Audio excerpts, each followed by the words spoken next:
Welcome to the Natural Super Kids podcast, where you will discover practical strategies to inspire you to boost the health and nutrition of your kids. I'm Jessica Donovan, a qualified naturopath specialising in kids' health, and I want to make it as easy as possible for you to raise healthy and happy kids. Let's get into it.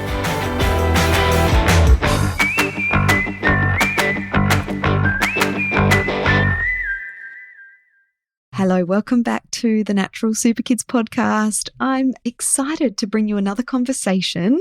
So we have another guest on today's episode who is Amanda Rootsey from Shine From Within. And she has a website, a business, a book, an academy, all around this idea and concept of shining from within for teenagers and tweens as well. So Amanda is a Hay House author, a qualified life coach, a youth mentor, a cancer survivor, a former international model, and she's a gentle guide. And it was a really lovely conversation we had, focusing really more on teenage girls and some of the really common challenges that they face. We have a conversation about preventing eating disorders and disordered eating and some of the differences between those things. We talk about anxiety. We really talk about, why it's important in the modern day to have to find, mentors and other influencers, other adults that can help guide our teenagers. So I loved our conversation. I think you will too if you have a teen or a tween. So here's Amanda. Back to the Natural Super Kids podcast. I have a guest that I'm really excited to be chatting to today, Amanda Rootsey from Shine From Within. Welcome. Thank you. Thanks so much for having me. I'm so excited and really honoured to be here with you, Jess. Thank you.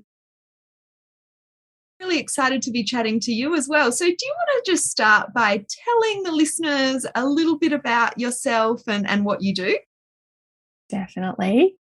So for the past 10 years this year, I've been running my business Shine From Within, and we support teenagers and the adults around them. So it started with a lot of in-person programs and workshops, and only in person actually until COVID, with the teens, and lots of stuff with teen girls mostly, and tweens as well, that kind of 10 to 12-year-old range.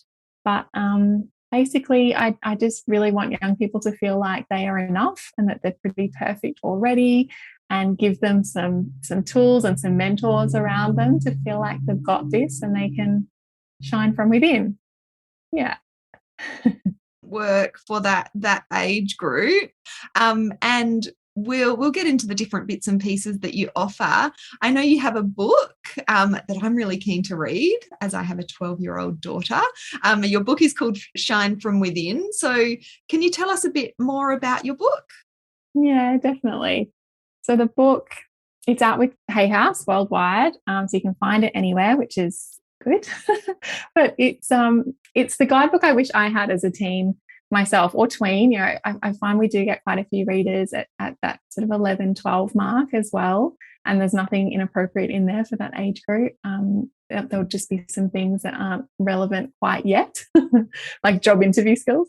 But it's set out in 3 parts, and it's really been a culmination of all of the work that we've done and the week-long programs that we used to run every school holidays. So it's broken up into 3 parts. So we've got Shine on the Inside, where it's all about values and self-worth and personal strengths and our amazing brain and the power of our cycle and nourishing from the inside out and all that sort of stuff. And then we talk about Shine on the Outside. So natural skincare, DIY skincare recipes, finding your style, expressing yourself however you want, natural makeup, that kind of stuff. And then Shine in the World. So everything from communication and friendships and job interview skills, being your own life coach, time management and study stuff. So it's kind of, a really good little guidebook in little chunks that they can just absorb easily. And then there's a little bit about me at the start, but it's really practical. There's just a little at the start about my story of of when I was modeling overseas after I graduated from uni and going through cancer in my 20s, and why I believe all of this natural health stuff, like all the stuff you talk about, and being really aware of who you are and kind of trusting yourself, that kind of stuff is peppered throughout it as well. That's where it all really started for me, was kind of going through that experience and realizing I wish I knew a lot of that stuff when I was younger. Wow. And it sounds like you're just such a great person to teach, young girls about all of this stuff. I really love that you cover, the inside and the outside in the world. I feel like there's a lot of resources about that inside stuff, but I think, having that outside stuff would be a really big draw card for teenage girls. That's the stuff that they probably want to know more about, but then you can teach them about the other elements, the inside stuff, kind of once you've hooked them in. I think that's really smart. Sneak in there with the makeup, yes, and then hammer them about all the other things. Yeah, exactly. I think it just sounds like such a great resource. So being a teenage girl these days, I know I wouldn't want to be a teenage girl again, with all of the extra challenges I think that they have compared to maybe what we did in our generation. So what are some of those really big challenges that our teen and tween girls are facing today? There's so much. You're right. It's different. It's different now. Like there's so much they're going through that we've all gone through during that such a pivotal transition phase. But there's so much bigger stuff that they're also dealing with and taking on board and are really aware of that we just kind of weren't as aware of, I don't think, as kids. And it really, their challenges really vary, of course, depending on their circumstances and their identity and their level of privilege and all of that stuff. But I really love checking out this study. Actually, the Mission Australia do a study of Australian teens every year, and they interview 20,000 teens or around about that every year. And so I always turn to that when I'm asked questions like this, because I think as adults we can assume a lot of the challenges that they might be going through, but from their mouths, the biggest things that they're going through are their biggest concerns are COVID was number one, the environment, and equity and discrimination. And to me they're such broad topics, right? Like even a few years ago, the topics they said were more things like body image or interpersonal bullying. It was that kind of stuff, and even mental health. But now it's these really big things, and I think sometimes I forget that as adults we can process that stuff a little bit more, or we can kind of see that there's some things we can do as individuals, but largely these are really big kind of systemic worldly problems that are going to take time to fix. But for teens, they feel all of this stuff so deeply. And some of the things that they said in this study were like, I've felt very depressed about the future of the earth. I've lost faith in humanity, and I feel like nothing's being done. Another respondent said, as someone with Asian heritage, I've been worried about myself, my family, and other Asian friends when going out in public due to the rapid increase in Asian hate crimes. Higher proportions of gender diverse young people reported being unfairly treated, and close to half of Aboriginal and Torres Strait Islander young people experienced unfair treatment. So even though, to me, I think some of these topics are quite big, they're seeing them day to day in their lives. And one 16-year-old said, we must take, they're so smart. She said, we must take action to not only acknowledge Australia's casual racism and complete lack of action against climate change, but to take action and implement initiatives and legislation that will require us to do something about these problems. They're so big, right? And they're not wrong. But then lots of other research is telling us as well that just personally they're more anxious, they're more depressed, fatigued and distressed than they were prior to the pandemic. So there's a lot of challenges, unfortunately, that they're going through.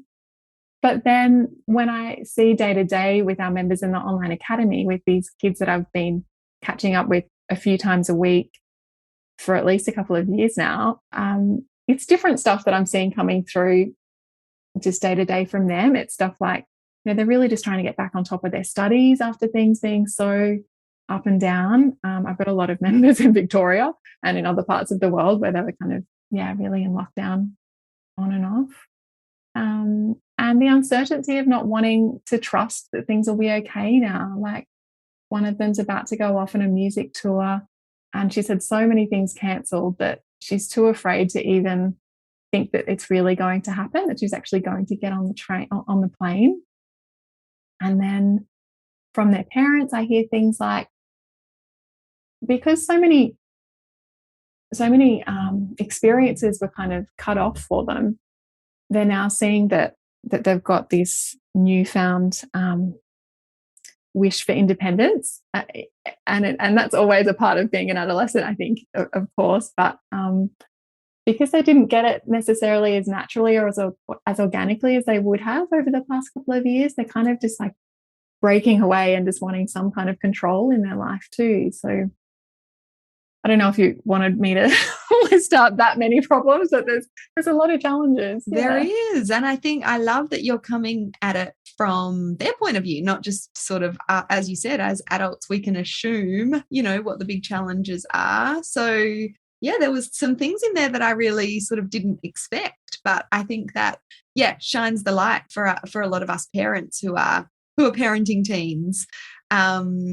So how, as parents, because it's parents that listen to this podcast, do you have any tips that, we might be able to implement in terms of how we can support our teenage girls, or even our teenagers more broadly, better? Yeah. Well, firstly, I want to make sure I let everyone know that I'm not a parent. So I'm always conscious of giving tips, I think, around parenting, because obviously I'm not in that position. But I think to be listening to this podcast, you would already be thousands of miles ahead of so many parents, and I think keep listening, keep making time to have little conversations and to listen. And I think doing our best to acknowledge that the teens, especially girls, non-binary, boys, all teens, like you said, they can feel like they're the only ones going through something, and that it feels really, really big. That's such a big part of the psychological development during those adolescent years. And so just remembering that, I think sometimes we can be, and myself as well as a mentor, as someone that works with young people too, sometimes I think it's easy to dismiss something, or to tell someone, or they're just jealous or something like that. But for them in that moment, it's huge, and they feel like no one else has ever felt this before. And so remembering that, I think, is big. It's a big one. That is huge. And I remember even as a teenager, all those years ago, feeling like that. Now I look back on certain situations and feel like, gosh, that was such a small thing. But at the time, I felt like it was huge. Yeah, like world shattering. Yes, exactly. So I love that. I think, just remembering that as parents. Yeah. Another thing I think can be good to keep in mind too is that at around 14, but it's different for everyone, that's just kind of an average age, they're really, so it might be quite a bit younger, they're really starting to look outside of their parents for advice and for opinions, and that's where making sure that they do have another adult in their life that they can talk to can be so supportive. And not just that, but actually peer mentoring is so valuable at that adolescent age, because they value the opinion of their peers often more than anyone else. And so if you can get them into some kind of spaces where it's outside of school, it's outside of family, just this other little space, and it might be tied in with a hobby or sport or something like that, but those community spaces can be so valuable for them, especially if they come across a challenge at school, or their brother's annoying them at home. Just somewhere else that they can talk about this stuff or feel like they belong when other areas might not be flowing as well as they should. Well, not that they should, but there's always challenges that come up day to day, right? So having this kind of other spaces around them, yeah, and some kind of other adult around that, you know, that aligns with your values and will probably say exactly what you're saying, but to hear it from another adult for some reason sinks in sometimes, which I'm sure is super frustrating. Yes. Well, this is resonating with me. I have a 14-year-old son, and yeah, he's not interested in what we've got to say at the moment, me and my husband. So true. And like you know, I know developmentally that's totally normal. But yeah, I love that you've brought that up as well, because I think we're losing those kind of community spaces. They're turning to, you know, social media or that sort of thing for that validation or for another opinion, which isn't always kind of the healthiest place. Yeah, absolutely. Yeah, it's such a double-edged sword, isn't it? That the whole online space, you know, to know that they can find community in that world can be a good thing, especially over the last couple of years. But yeah, at the expense of the in-person community and connections, it just doesn't compare. There's really pros and cons, isn't there? Yeah. All right. So I think there's some really good tips and things that we need to remember as parents. And so here at Natural Super Kids, as you may know, we talk a lot about food and nutrition, and you know how to nourish our kids well, which I know you're on board with as well. I know you cover that in your book and in your program. So important for lots of different reasons, but also there's that sort of other kind of fairly common challenge at this age when you know, with things like eating disorders. Can you tell us a little bit more about your knowledge and maybe your approach when it comes to preventing issues with eating disorders? Yeah, definitely. Yeah, you're right. It's such a big illness in the world, isn't it? And I think it's the highest mortality rate in young women is eating disorders, and it's one of those things that can take, on average, I think they say it can take 7 years to start to recover from one once it kind of takes hold, and the actual full recovery statistics are around 15 to 20%. So being able to acknowledge when someone's heading down the path of say disordered eating before it gets to a clinical eating disorder is massive, and could have such a big positive impact in a young person's life. It can just take over their life, right? And yeah, have lifelong implications. And it can be difficult, I think, to understand what constitutes healthy food and exercise practices, and how to know when healthy eating ends and disordered eating begins. It's kind of a blurry line, I think, sometimes. And then to see when a serious clinical eating disorder develops. So my approach, and I'm not an eating disorder expert. I've done a bit of training with the Butterfly Foundation, eating disorder prevention training, which was great. And we talk about it in our youth mentor training. One of the things I think's a really important point to start with is being really mindful of our language. So looking at our language, and then looking out for warning signs of disordered eating, so that we can get support sooner rather than later. So when it comes to language, and I've been listening to some of your episodes, and you know, your beautiful, gentle approach is so lovely, and I think that's the biggest thing we can do, I think, is to not be too prescriptive or militant about it, and be really specific around that's good or that's bad, or those sorts of things. And so then when it comes to language, being really mindful of saying guilt-free foods, talking about clean eating, talking about good foods versus bad foods. It's that kind of stuff that can really sink in for young people, and feel like if I'm not clean eating, then I'm dirty. And though it's sort of those sorts of things that can really seep in and take hold. So being really aware of our language is something simple, I think, we can do at home. And then looking at what it looks like to be in that disordered eating phase. So there's sort of 4 phases of healthy behaviors, unhealthy behaviors, disordered eating, and then mental and physical illness and clinical eating disorders. So the healthy behaviors are kind of normal eating, positive body esteem, and just responding to hunger and not too concerned with good foods and bad foods, really. So just, yeah, and the Butterfly Foundation also mentioned regular moderate exercise, if that was, if, you know, the young person was able-bodied enough to do that, I suppose. But then unhealthy behaviors is when it's heading towards dieting and increased body dissatisfaction. And the disordered eating is frequently unhealthy eating behaviors and high levels of body dissatisfaction. So those are sorts of things that we can look out for.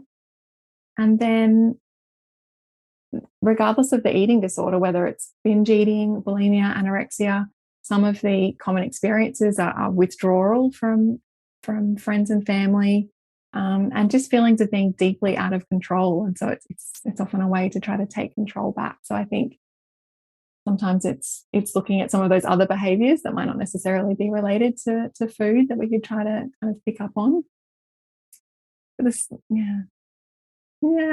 so many elements that can contribute to, you know, the biological, psychological, environmental, the sociocultural stuff. There's a lot, and there's some really great resources that I'd love to share, actually, because there are some amazing people in the world that this is their thing. One of our youth mentors, Sabina McKenzie, she is an eating disorder recovery coach, and on Instagram she shares really wonderful little tidbits and reels and things as a parent of toddlers, and also as an eating disorder recovery coach, and as someone who went through an eating disorder in her teenage years. She says she has lots of fun, easy to consume tips and things on what we can do as parents, and also just for ourselves as well, to be really great role models too for the young people around us. So check her out. And there's a fantastic book called The Body Is Not an Apology by Sonia Renee Taylor. And she goes deeper into things like, just how we could be unintentionally reinforcing body shaming or negative body image simply because of how these messages are so ingrained in society, and recognizing that it's not our fault, but the more that we can acknowledge it and sort of unlearn some of those behaviors, the less likely it is that we're going to repeat them, I guess, and pass them forward. Yeah, so good. Such good tips. And I will make sure I pop links to those in the show notes, because I'm really conscious, you know, with a focus on healthy eating, both with my kids and, you know, the profession, the business that I do, that there is that really blurry line, you know, like a lot of often we do need to eliminate certain foods from the diet when it comes to things like food intolerances or eczema. You know, it can be really helpful, but then there's that, you know, that sort of pattern of restriction that can not be great for some kids. So I think, definitely those resources I will link to. And you mentioned the Butterfly Foundation, which I've done a bit of reading on their website and recommended. They're kind of the go-to place, aren't they, for support with eating disorders here in Australia? Yeah, here in Australia. And they've got a fantastic helpline if you're worried about anything too. I've called them before when I've just been a little bit concerned about something that a student said. They've got counsellors on the line that can talk to you if you're worried about someone else, or can talk to young people about things that they're going through specifically. So I always lean into those sorts of resources too. Yeah, that's great. Even, just that little feeling of, you know, oh, that was a bit strange, or was that out of the ordinary? Those sorts of helplines can be really great. So, I'll pop links to those in the show notes as well. So, I guess switching gears a little bit, but I know these things can be very intertwined as well. Let's talk a little bit more about anxiety, which is very common in teen and tween girls, and again, teenagers in general. What are some of the helpful things that we can do to empower teenagers to, I guess, deal with and overcome anxiety? Yeah, good question. So many good questions, actually. I think the very first thing is if they're feeling anxious, acknowledging it and letting them know that it's okay to feel this way. And then I think the next thing is probably just trying to get to the underlying cause of it. You know, if it's before you get to the tools and the tips, it's kind of looking at why they're feeling anxious. You know, if they're overwhelmed, can you sit down with them to help them organize their schedule? If they're feeling out of control about something, helping them focus their energy on what they can control. And then I think there are a couple of things we can keep in mind in terms of questions that we can ask them. So instead of saying, you worry too much, or telling them to stop being anxious, which I can't imagine anyone would really listening to this anyway, but just asking, what can I do to help? What do you need? Helping them to see that it will pass. And if you can, even giving them some simple tools that they can do, some simple mindfulness things that they can do when they feel anxious next time. So we've had a few classes in the online academy from experts on this topic, so I've got lots of tips in mind. But I think it's the simple things that are best, things that they can do in the classroom when they're stressed about something without anyone kind of noticing that they're doing it. So one of those tips is breathing in for 4 and out for 4, or in for 5 and out for 5, following the hand on the clock at the front of the classroom, if they still have analog clocks in classrooms. Oh, I'm sure they do too. Yeah. Or that noticing of the senses, noticing, taking them through that process of what can you hear, what can you see, what can you smell, what can you taste, so that they can just get into their bodies again. So I think those sorts of things can be really helpful. There's plenty of apps that can be helpful too, but I think it's also just helping them find the thing that works for them, whether it's journaling or whether it's talking it out or whether it's going for a walk. Yeah. Yeah. And I think that first point, just acknowledging it and normalizing it, digging into what, the cause or the causes might be. And then, bringing them back to the moment, isn't it? Like when we're focusing on our senses or our breathing or that clock hand, it's like, what's happening right now? Because anxiety is often, the worry about what's to come, or something in the future. So I think that's really helpful. So many good tips. I feel like we could have had a whole podcast episode on each of these questions. Totally. But I'm so glad you've got so many resources that people can continue to learn from you. So can you tell us a little bit more about where people can find you and some of the different things that you offer? You've mentioned your academy a few times. Yeah. So shinefromwithin.com.au is where you'll find everything. Our book, we do have an online academy for teens. So that started because of the pandemic, really. And we just have a small group of members that check in every week to set up their intention for the week and share what they want to get done and how they'll look after themselves and that kind of thing. We do co-study sessions and co-art sessions every week. And then we have different classes each month as well across a range of topics. And so we've also got a vault of on-demand classes of all of the previous classes that we've had too, across movement, study tips, activism and advocacy kind of stuff, life skills, and well-being topics. So there's lots of good stuff in the online academy. And then we also run a training for adults that want to do more stuff with teens themselves. So if they'd like to be a youth mentor, we have resources and free masterclasses and stuff like that on the website. But I'd really love to give anyone who's listening, your listeners, some access, 3 months free access to the online academy if they're interested to check it out. So I think even if your child's not quite a teen yet, it might be something that you'd like to get in there yourself and have a look at some of the classes and see if there's one that you want to watch with your child and get a sense of if it feels like the sort of community you'd like to introduce them to. And I don't know. Yeah.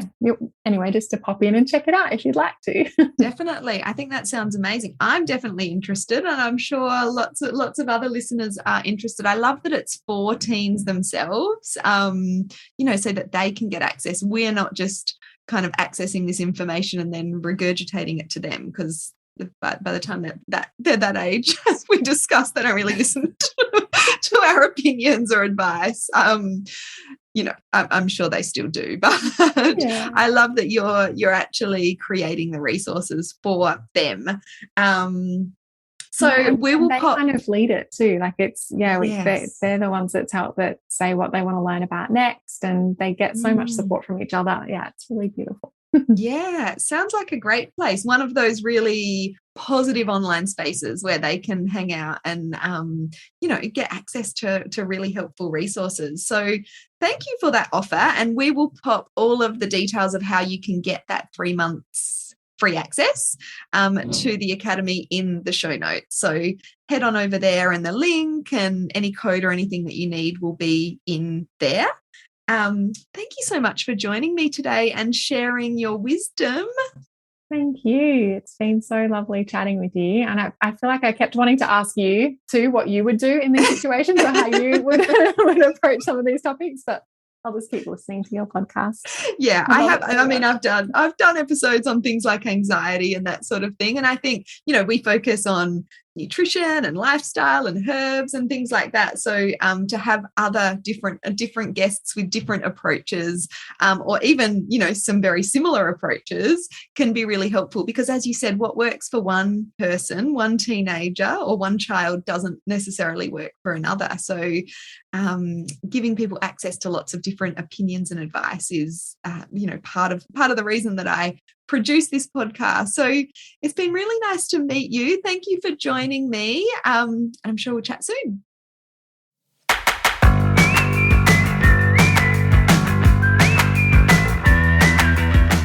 Thank you so much for joining me on the podcast today.